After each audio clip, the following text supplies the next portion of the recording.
کل کیا بتایا تھا آخری بات؟ صدیق اکبر رضی اللہ تعالیٰ عنہ کا تنہا ایمان تمام امت محمدیہ کے افراد کے مجموعے کے ایمان کو ایک ترازو میں رکھا جائے، ترازو کے ایک پلے میں، اور حضرت ابوبکر صدیق رضی اللہ عنہ کا ایمان ایک پلے میں، تو ان کا ایمان سب پر غالب رہے گا۔ یہ کون فرما رہے ہیں؟ حضرت ابوبکر صدیق، جنہوں نے حضور سے دین سیکھا۔ اور بعد میں جو گمراہ فرقے وہ بولتے ہیں کہ شیعہ وغیرہ کہ ہم بس حضرت علی ہی کو سب پر غالب مانتے ہیں، تو بتائیے ان کی بات زیادہ صحیح ہوگی کہ جس نے حضور سے دین سیکھا اس کی بات زیادہ صحیح ہوگی؟ اور پھر جو ہے کہ حضور نے حضرت عمر کے بارے میں فرمایا کہ عمر جس راستے سے گزر جائے، جس گلی میں قدم رکھے، شیطان اپنا راستہ بدل کے بھاگ جاتا ہے۔ اور حضرت عمر نے کئی بار رائے، جب حضور نے کسی معاملے میں صحابہ سے مشورہ کیا، حضرت عمر نے جو رائے دی تو بہت بعض لوگوں نے ان کی مخالفت کی، لیکن پھر قرآن کی آیت بھی انہی کی رائے کے موافق اتر پڑی۔ حضرت عمر کی سوچ اور فکر کتنی بلند ہے۔ تو اس لیے انہوں نے، جنہوں نے دیکھا حضرت ابوبکر صدیق کو اور لوگوں کو، تو انہوں نے کہا، اور صحابہ کے دور میں جو لوگ تھے، حضور کے دور میں، آج جو لوگ ہیں ان کا ایمان تو ان سے تو ایسے ہی ہلکا ہے۔ ہم لوگ کا ایمان ہی کیا؟ جو صحابی تھے کٹ جاتے تھے، آگ میں جل جاتے تھے، سب کچھ، لیکن ایمان پہ ان کے ذرہ برابر بھی لرزش نہیں ہوتی۔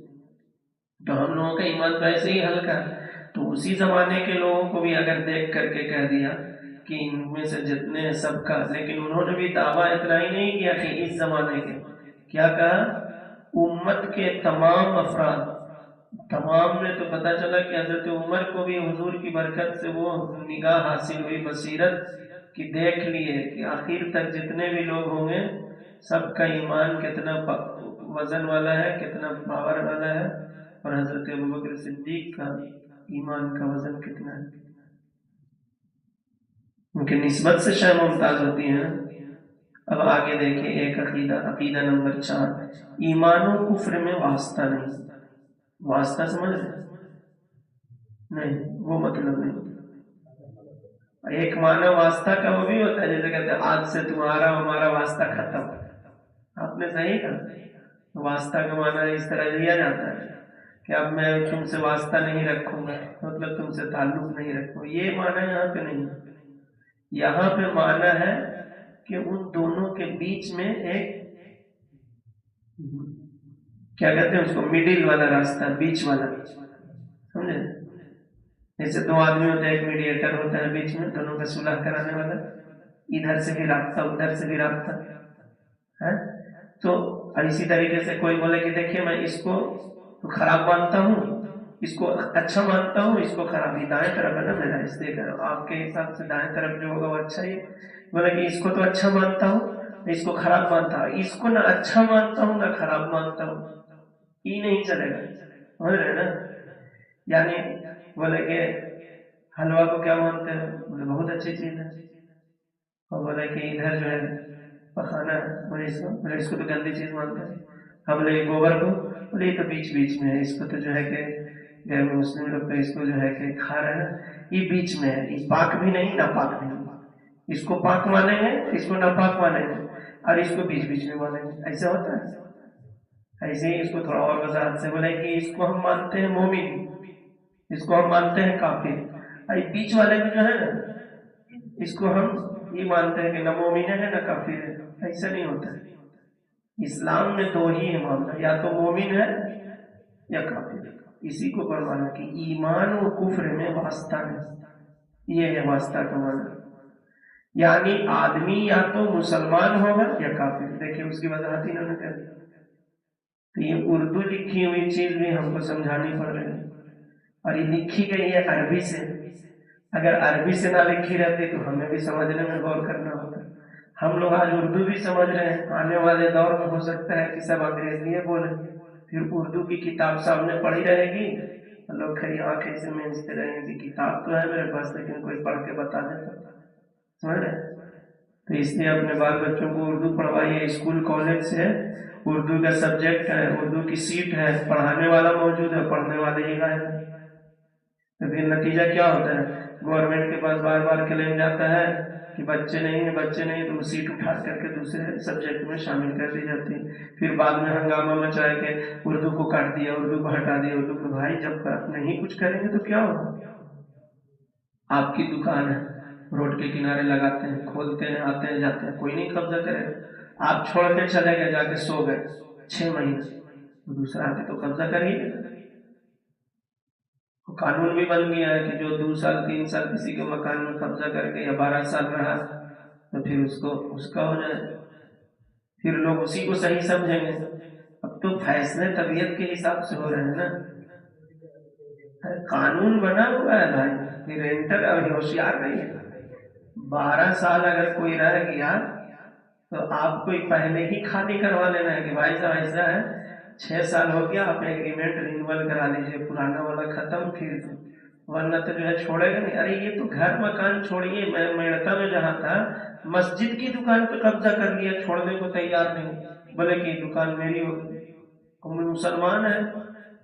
تو پھر نیت کیسے کیسے لوگوں کی خراب ہو جاتی ہے۔ ایک مثال میرے ذہن میں دو ہے، ایک مسجد جامع مسجد پرانی وہاں ہے، اس کی دکان کے ساتھ بھی وہی حال ہوا۔ میں جس مسجد میں تھا اس کی 17 دکانیں تھیں، اس کو بھی ایک چھوڑنے کے تیار نہیں تھا، وہ بولے کہ قبضہ کے ٹائم ہم تھے یہاں، اس لیے ہم تو کرایہ ہی نہیں دیں۔ بتائیے، ہاں تو مسجد کی دکان کو ہڑپ کر لے رہے ہو، مسلمان کہے جانے والے۔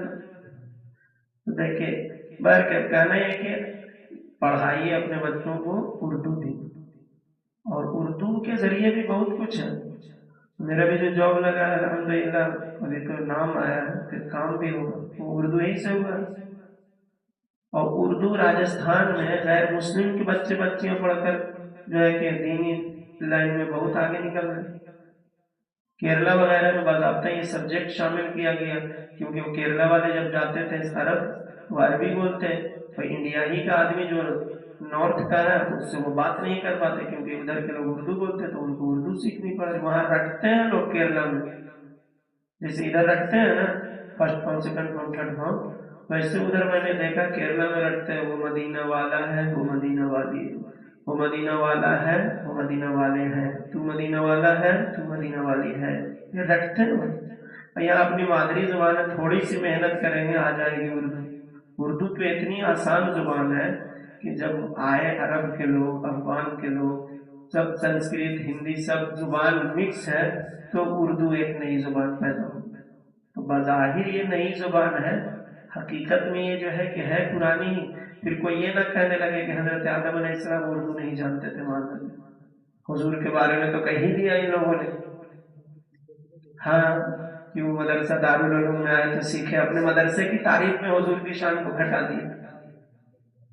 یہ لوگ تعریف بھی ایسی کرتے ہیں کہ کب تعریف میں آپ کی بے عزتی کر دیں کوئی پتہ نہیں۔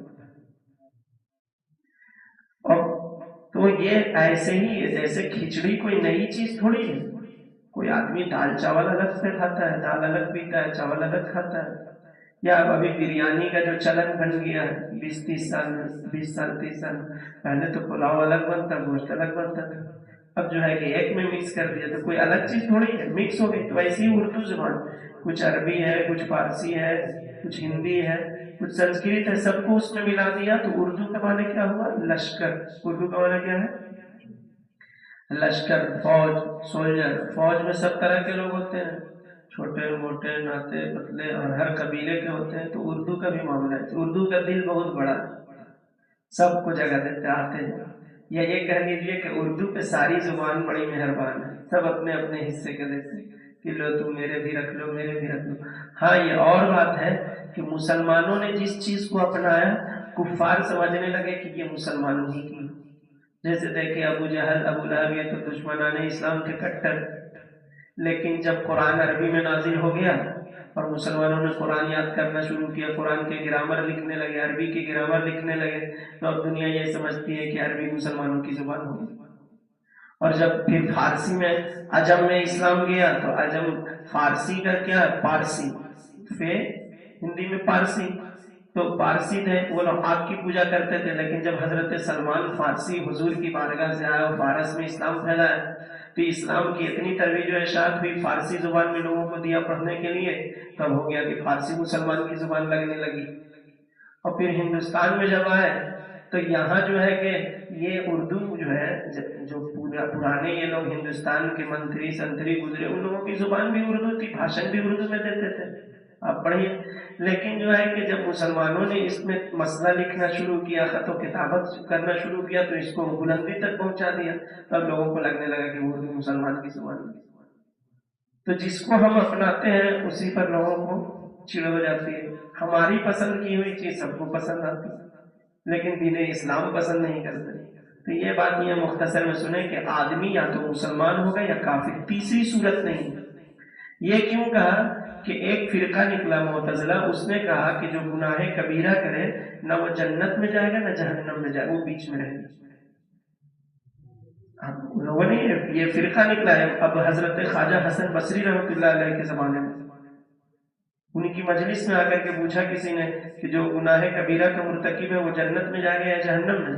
تو ابھی حضرت خواجہ حسن بصری کچھ بولتے ہی کہ معتزلیوں کا امام بول پڑا نہ جنت میں نہ جہنم میں۔ آپ کو جلال آ گیا، آپ نے کہا قد اعتزلت، یہ ہماری جماعت سے باہر نکل گیا، اور اسی سے معتزلہ فرقہ بن گیا۔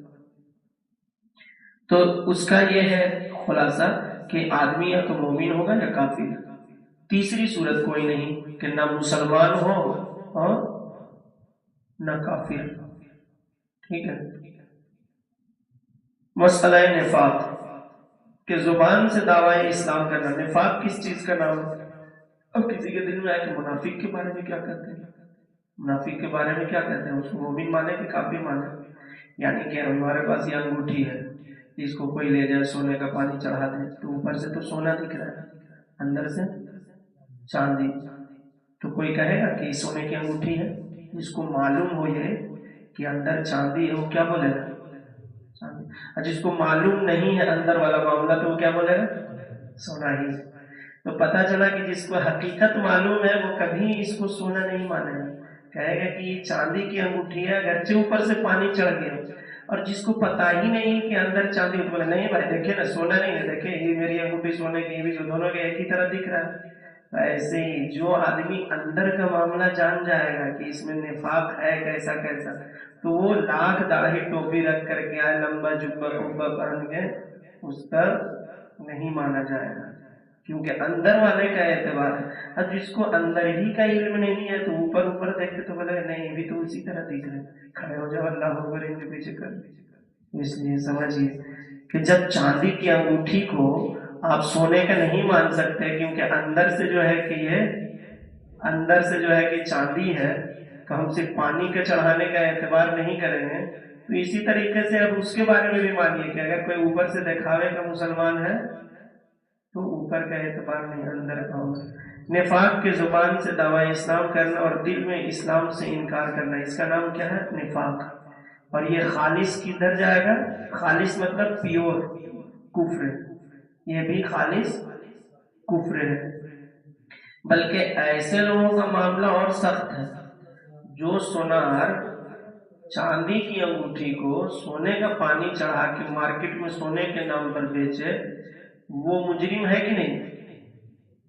ایک تو وہ ہے جو چاندی میں ملاوٹ کر رہا ہے، ایلومینیم ملا کے بیچ رہا ہے، وہ بھی مجرم ہے، لیکن چھوٹا مجرم ہے بنسبت اس کے جو ہے کہ چاندی کو سونے کے بھاؤ میں بیچ رہا ہے، وہ تو بڑا مجرم ہے نا۔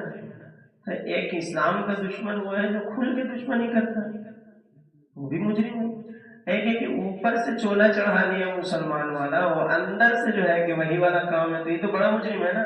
تو اس کے لیے جہنم میں انتظام بڑا ہے۔ اس کے لیے کہا گیا قرآن پاک میں ان المنافقین فی الدرک الاسفل من النار، بے شک منافقین جہنم کے باٹم میں رکھے جائیں، سب سے نچلی تہ میں۔ تو آگ نیچے سے بھڑکتی ہے، اور مان لیجئے کہ آپ چڑھائے آگ کے اوپر کوئی ڈیگ جو کہ 5 فٹ چوڑا ہے، یعنی پورا ڈرام ہی چڑھا کے خواجہ بابا کا ڈیگ دیکھیں اتنی اونچی ہے، کئی سیڑھی چڑھ سکتے، تو زیادہ گرمی اس کے پیندی میں رہے گی کہ جو اوپر میں۔ اب ان کو نیچے پیندی میں رکھا جائے گا تو ان کا حال کیا ہوگا؟ ان کو زیادہ تپایا جائے گا، ان کو ڈبل سزا ہے۔ تو یہ جہنم کے سب سے نیچے طبقے میں ہوں گے حضور اقدس صلی اللہ علیہ وسلم کے زمانے اقدس میں کچھ لوگ اس صفت کے اس نام کے ساتھ مشہور ہوئے، اس نام کے ساتھ، منافق نام کے ساتھ. ان کے کفر باطنی پر قرآن ناطق ہوا. قرآن ناطق ہوا. کیا کہا؟ قرآن پاک کی یہ الفاظ ہیں وَمِمَّنْ حَوْلَكُمْ مِنَ الْأَعْرَابِ مُنَافِقُونَ وَمِنْ أَهْلِ الْمَدِينَةِ. کہ اے حبیب، اے ایمان والوں، تمہارے آس پاس میں کچھ ایسے دیہاتی ہیں جو منافق ہیں، اور کچھ مدینے کے بھی رہنے والے ہیں جو منافق ہیں. سمجھ رہے؟ تو وہ اپنے کفر و نفاق پر قائم ہیں. لا تعلمهم، تم ان کو نہیں جانتے. نحن نعلمهم، ہم انہیں جانتے ہیں. اللہ فرما رہا ہے وہ تم سے چھپ کر کے رہتے ہیں لیکن ہم انہیں جانتے ہیں. سنعذبهم مرتين، ان قریب ہم انہیں ڈبل سزا دیں گے. مرتين، ڈبل دیں گے، دوگنا. ثم يردون الى عذاب عظیم، اور پھر انہیں بہت بڑے عذاب کی طرف دھکیل دیں گے، لوٹ پھیر دیں گے. تو دیکھیں قرآن پاک میں صاف ہے. تو یہ نفاق بہت بڑا جرم ہے. نیز نبی پاک صلی اللہ علیہ وسلم نے اپنے وسیع علم سے ایک کو پہچانا. اچھا یہ سب کے لیے تھا، لا تعلمهم، تم نہیں جانتے. حضور کے لیے نہیں تھا، کیونکہ حضور کو اللہ نے علم دے دیا کہ حبیب یہ ہے فنا فنا. تو حضور نے پھر ان لوگوں پر نام لے لے کر کے نکال دیا. وہ لوگ نبی کے علم پر اعتراض کرے. وہ بھی کس دن نکالا؟ فجر میں نہیں نکالا. فجر میں سناٹا رہتا ہے. عشاء میں بھی نہیں نکالا کہ لوگ چل جاتے ہیں نماز پڑھ کے چلو بھائی اپنے اپنے گھر. جمعہ کے دن نکالا. اور کب؟ خطبہ کے وقت. زیادہ بھیڑ کب ہوتی؟ سمجھ رہے ہیں نا؟ تاکہ دوسرے سب جان جائیں. اور ہم لوگ کا جمعہ تو کئی جگہ ہو رہا ہے، اور حضور کے زمانے میں جمعہ کی نماز ایک ہی جگہ ہوتی. گاؤں دیہات کے سب لوگ آتے تھے تاکہ سب لوگ پہچان لیں او یہی ہے. اور یہ جب منافقین مسجد سے نکل کر جا رہے تھے تو حضرت عمر کو آنے میں تھوڑی دیر ہو گئی تھی. انہوں نے سوچا کہ جمعہ کی نماز ختم ہو گئی کیا اتنی جلدی، مجھے کیا ہوگا. تو نیچے نظر جھکا جائے وہ لوگ بھاگا کہ کہیں اگر عمر کو معلوم ہو کہیں نہیں سر قلم نہ کر. حضور تو مسجد سے نکالے ہی.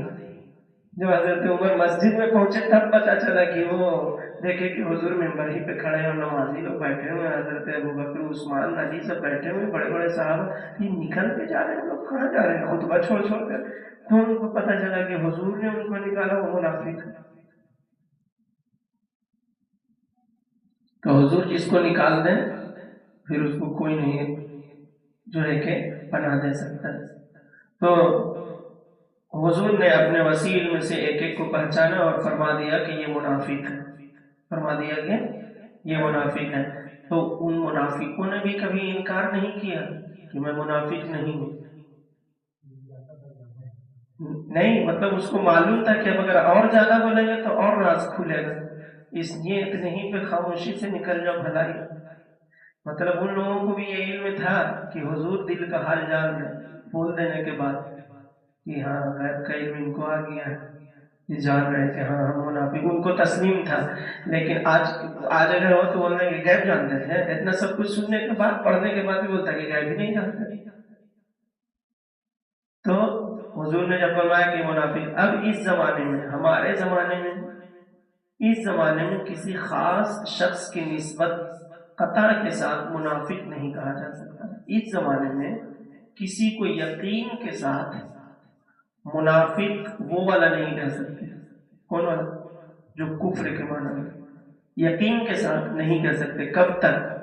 اس کی ایک ہے کہ نہیں کہا جا سکتا کہ ہمارے سامنے جو دعوی اسلام کرے ہم اس کو مسلمان ہی سمجھیں گے. کب تک؟ جب تک اس کے وہ قول یعنی وہ بات یا وہ فعل یعنی وہ کام جو منافی ایمان ہے یعنی ایمان کے اگینسٹ میں، وہ بات جب تک اس سے صادر نہ ہو اس وقت تک اس کو نہیں کہیں گے. تو جب صادر ہو جائے تب تو کہیں گے نا. جیسے جب تک انڈا ہے، انڈا ہی کہیں گے. جب اس میں بچہ نکلا ہے تو پھر بچہ نہیں کہیں گے کہ بچے کو بھی انڈا کہتے رہیں گے. یا یہ کہ انڈا ہے، جان رہے ہیں کہ مرغی اس پر بیٹھنے والی ہے، ابھی بچہ نکلا نہیں ہے، پہلے ہی سے اس کو بچہ کہتے رہیں گے. کچھ لوگ بولتے ہیں کہ کافر کو کافر نہ کہو، کیا پتہ مسلمان ہو جائے. لیجیے یہ کہاں سے لاجک لے کر آ گئے. پھر یہ کہ انڈا کو انڈا مت کہو، کیا پتہ اس میں مرغی کا بچہ نکل رہا ہے، اس سے پہلے ہی سے بچہ کہتے ہیں. اور دکان جائے بولے مرغی کا بچہ دے دو 4 لینا ہے آملیٹ بنانے کے لیے انڈا. کتنا معاملہ بگڑ جائے. دکان گئے گیہوں لینے کے لیے، جان رہے کہ پیس کر کے آٹا ہی بنے گا، بولے آٹا دے دو 1 کنٹل. آٹا بولے گا یہاں گیہوں ملتا ہے، آٹا نہیں ملتا. جو ہے وہی بولا جائے گا، جب ہوگا تب دیکھا جائے گا. آدمی جتنی بھی مرد ہیں پہلے بچے رہتے ہیں، پھر جوان ہوتے ہیں، پھر بوڑھے ہوتے ہیں. اب بولے بچہ کو بچہ مت بولے، کیا پتا بوڑھا ہو جائے. تو بوڑھا تو ہوگا یقیناً، جب ہوگا تب بولا جائے گا. ابھی جو ہے وہی نہ بولیں گے تاکہ دوسرے لوگ ہوشیار رہیں. تو دیکھیے البتہ نفاق ایک شاخ اس زمانے میں پائی جاتی ہے، نفاق کی ایک شاخ برانچ اس زمانے میں پائی جاتی ہے کہ بہت سے بد مذہب اپنے آپ کو مسلمان کہتے ہیں، اور دیکھا جاتا ہے تو دعوی اسلام کے ساتھ ساتھ وہ ضروریات دین کا بھی انکار کرتے ہیں. تو منافق کی 2 قسمیں ہیں، یہ کل بتائیں گے انشاءاللہ.